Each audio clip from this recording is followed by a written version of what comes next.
Okay. Oh, I love this. I love technology, especially when I don't know anything about it or how to use it. So here we are. It's Nicole Birkholzer from Mindful Connections, and today we're talking about horse logic. And I just did like a beautiful 20-minute check, the recording for you all, except I think I pushed the wrong button and didn't invite anybody. So I'm sorry if you were there at 7. Well, I just posted the video that I made, but and now I see you guys coming in. Ah! All right, so sorry. This is my first time, and this is very exciting, but it's a little frustrating when you don't really know how to do it, and you can't really try this kind of stuff without being live. And here we are. Okay, so thank you, and now I see people are there. Christine and Kelly and Claudine, yay! Love it. So here's the thing. What I want to talk about today is why horses spook, and everybody would be like, oh, of course, they get scared about something. But there is a little bit of a deeper meaning actually to it, which I didn't realize. And a horse recently shared a little bit of his insights with me, and that was really exciting. But before I get into this, I want to introduce you to who's with me here.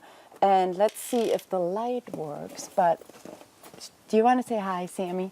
We have our, David, move over a little bit so the light is. Sammy, why don't you want to say hi to the people? Come here. Oh my God. So I don't know if you can see her horns, but she doesn't want to say hi. She's sometimes a little shy. And the other one I have here is Miss Shauna. Hey, Shauna, you want to say hi? Hi. Can you hear her? Isn't this the best sound ever? Hey, especially on a late winter night. And then Cutter's over there. He was just taking a little drink. Come here, Cutter. You want to say hi? Come on, baby. Cutter is our Palomino quarter horse. Come here, baby. Oh, good boy. You want to say hi to the people? Yep, and there he walks by. They're having actually dinner right now while I'm talking. So here's the deal. It's actually probably now a month and a half ago, a woman called me for an animal communication session, and she said, my horse is like the best trail horse, and I don't know what happened to him, but we had a really rough ride the other day. She went out with her friends on the trail with her, with a group that she always goes out with, and after she tacked him up and she stepped on the mounting block, the horse rapidly went backwards, and she had a really hard time getting on. And so it took a little while. Eventually she did mount up. She said, but the entire ride he was really kind of intense and a little too forward, and I don't know what was going on because he's so good usually. And so I said, oh, let's see what Duke has to say.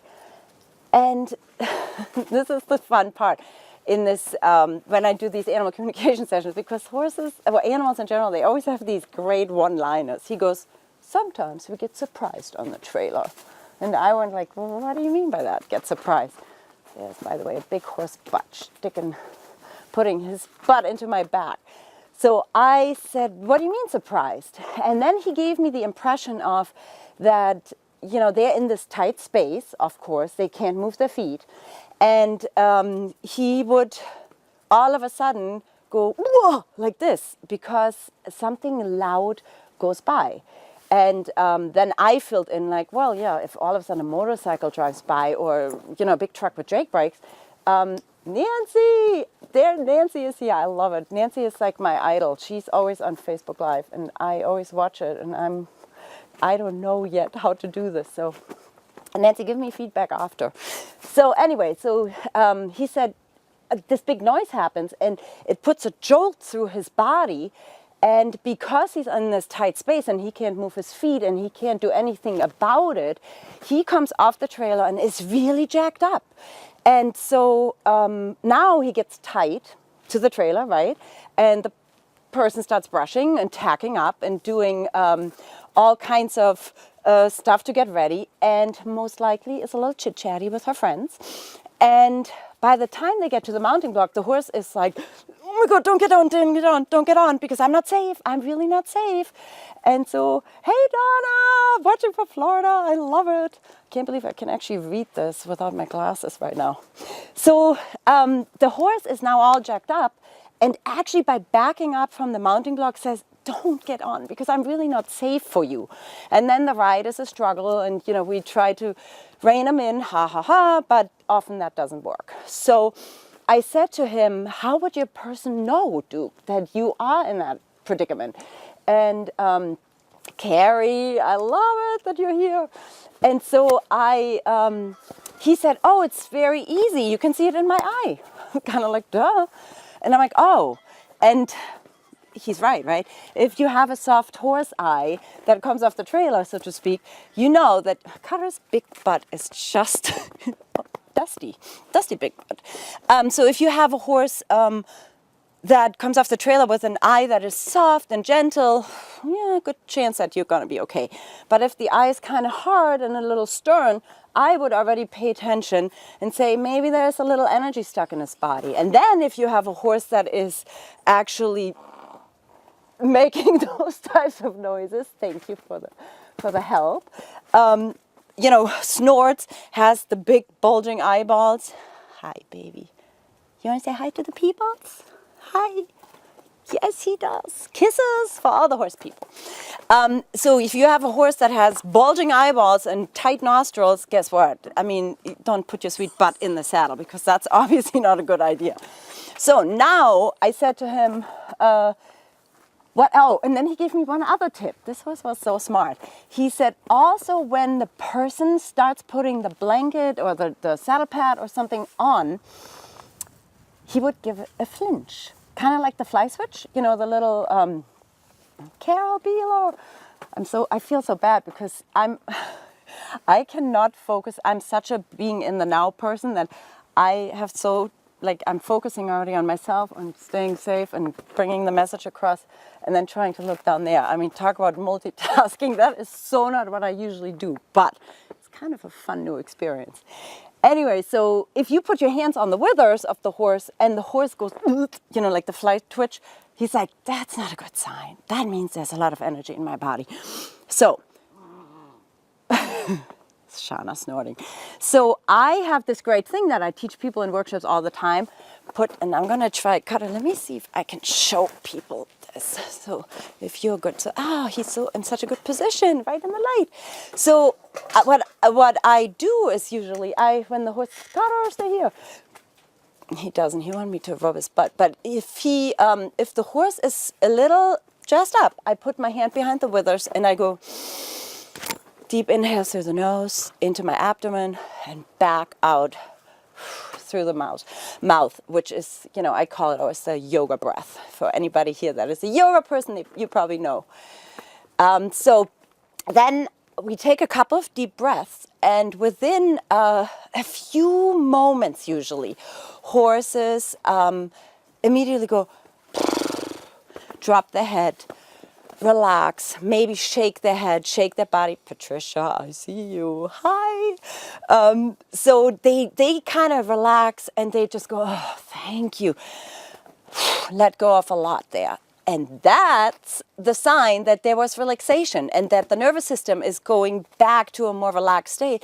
And then I can put my saddle pad down and my saddle and myself on the horse. All right. So now, ideally, what I would suggest is, especially now we're coming to the chakra balance part, if I left my house with these horses, and especially in the winter, where I go often, and not where I go, but where people, when they go on trail rides in the winter, the horse seems always a little more jazzed up anyway.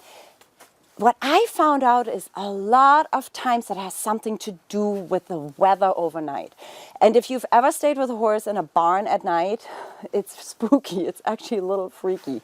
And we have a metal roof on our barn, and we had one super stormy night here, and I wanted to check up on the horses, and I was in the corner of the barn like, oh my God, this is like, it feels like we're taking off any minute here. So imagine a horse, a prey animal, a flight animal. When you come to the barn and your horse is kind of uppity in the morning, there was probably something going on in the night. Coyotes howling, wind, howling around the corners, a quick cold spell, which the horses, immediately try to warm themselves up and get more tense. So before you go out on a trail, I do a chakra balance. And of course, we don't have time right now to do a whole chakra balance here, but I have a video actually on YouTube. It's free, so just Google Mindful Connections Chakra Balance, and I take you through it. It's a very basic foundational thing that anybody can do. Nothing fancy, it's really simple. And because the chakra system is connected to the horse's physical and our own too, but physical, mental, and emotional well-being, no matter if the horse had, some shock to the system, had like a spooky emotional or mental moment, if you do a chakra balance before you go out on the trail, you will have such a better horse. And then if you happen to go on a trailer with him, or if your horse goes on the trailer and you unload him, then you might not want to do a whole chakra balance in front of your friends. And it's probably also no longer necessary. But what you can do is do the little hand behind the withers and then take a few breaths. And the key piece to this is really that in that moment you show up. Because if you stop for a moment, chit-chatting, hanging out, getting excited, talking with friends, thank you, Carrie, I love you. If you do that, guess what? You're in the now. And that's what I teach all the time, right? Meet your horse in the now. That moment of connection where you take 3-4 deep breaths, ground yourself, and you are just paying attention to your horse is like, you're with me, I see you, you see me, and your ride will be so different. Now, in my other video that I didn't put live, Shana actually showed me something, little teacher girl in the background here.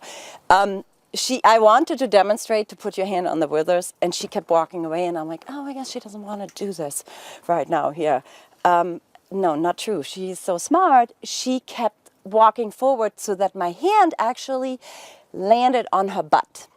And the butt, and let me see, Kara, can I just show people? So when we go to his butt, the root chakra is right here where the, can you see this? Yeah, right here, where the dock of the tail comes into the back. And guess what? It's called root chakra for a reason, because that's where when our root chakra is grounded, we're balanced. And so Shana, as an Arabian, is a lighter, a hot-blooded breed. Lighter, I mean by like carrying herself lighter, not like a draft horse who's more grounded and connected, like a quarter horse often can be, a warm blood can be. She is light in her feet, and so everything makes her get like faster and higher and sooner and more intense. So she always asks me to go to her root chakra, because that's the chakra that is most often out of balance, and she pretty much asks me that almost every day. So there's actually a cartoon in my book that she inspired, where at the beginning when I had her new, I would always brush her from the front to the back, and she would always move forward and be like, touch my butt. And I'm like, I gotta brush your neck first. We brush from the front to the back, girl. And she would be like, brush my butt. And finally I was like, why am I stuck on this goofy thing? Like, that's how we do it. If she's telling me she wants something a little different, why not start at the back? I don't care. And so I usually start with the tail. I brush her tail. And the moment I start there, she goes, and then all of a sudden she invites me and says, oh, why don't you come to the face? Now we can talk, now we can connect. Because she is grounded and she's available. Because a horse that is unbalanced and ungrounded is not even available. They're in fight mode or freeze mode. And so it's hard to connect with them. But if you listen to them, so again, if your horse comes off the trailer and you put your hand there and your horse goes, don't put it behind the withers, put it right in the middle where the solar plexus is, or where the root chakra is, listen to your horse. They are so smart. They know what they're talking about. And so take guidance from your horse. I always talk about be the student and the teacher. Sometimes we got to teach our horses. And like earlier, I had to be the student because she was reminding me I needed to tell you this part, that horses are really smart. like Arabians are especially smart, I think she said. So that's the story. I have no idea. I now need to put my glasses on. Who else is watching? Keith and Kathy Marie. Hey, everybody. So I wonder if there's anything left I wanted to talk about today. So just to recap, remember, oh, I didn't say one thing. You might have heard of the late Ray Hunt, great horseman. And one of my favorite quotes is, what happened before what happened happened. And that's what happened before what happened happened. Happened. So you get the point, I think. So here's the thing. If your horse in the morning when you come to the barn goes, hi, Kathy. If your horse is all like dressed up and you're like, what the heck is wrong? You know, nothing different. Well, you don't know. If there was a pack of coyotes running through the backyard, or if the big snowplow came in the middle of the night and your horse, possibly if you have a horse that's locked in the stall, that's frightening to them. So think about what could have happened before your horse is now in this state of spookiness. The same if your horse comes off the trailer. What happened before what happened? Well, there was maybe a loud noise going by. Maybe you drove over a big bump. Maybe as you were backing in, you did a little jerk with the truck. You know, stuff like that can happen. Your horse is always honest. Your horse is always telling you something happened and it's your job to figure it out because you're the one that puts, you know, yourself in the saddle, and we're the ones that have to be responsible to stay safe. So keep that in mind, you know, seeing it through the horse's eyes and really thinking about what might have happened, what did my horse go through to show this behavior is actually one of the key principles. I think we all, if we employ that, we learn so much and we connect so much more deeply with our horses. And once again, when we do that, we're also again in the now because we're present with the horse and we're trying to understand why the horse is acting the way it's acting. Okay, so that was the last thing I wanted to say. Franny, hi, Laura, how are you doing? So I'm going to just hang for a minute and see if anybody has any thoughts or questions. Or any other advice or something that you might have experienced along the road on your trail rides. Tell them it's going to be every week. Yeah, my horse doesn't like to watch The Walking Dead. What do you mean, The Walking Dead? The ones that are out in the pastures at night, Keith? Yeah, I wouldn't want those either. Yeah, so I'm going to do this actually now starting today, every Sunday. For a while I did Sunday Inspiration, these videos. And since it is just David and myself doing this, the production sometimes got a little crazy. So we are actually, once Facebook Live came out, you know, I was a little shy about it. But then finally I was like, no, this is kind of fun. And I think, you know, I have some stuff to share and you guys might have some stuff to share over time. And so we'll talk sometimes about horses, sometimes about cats, sometimes about dogs. I know it's a TV show.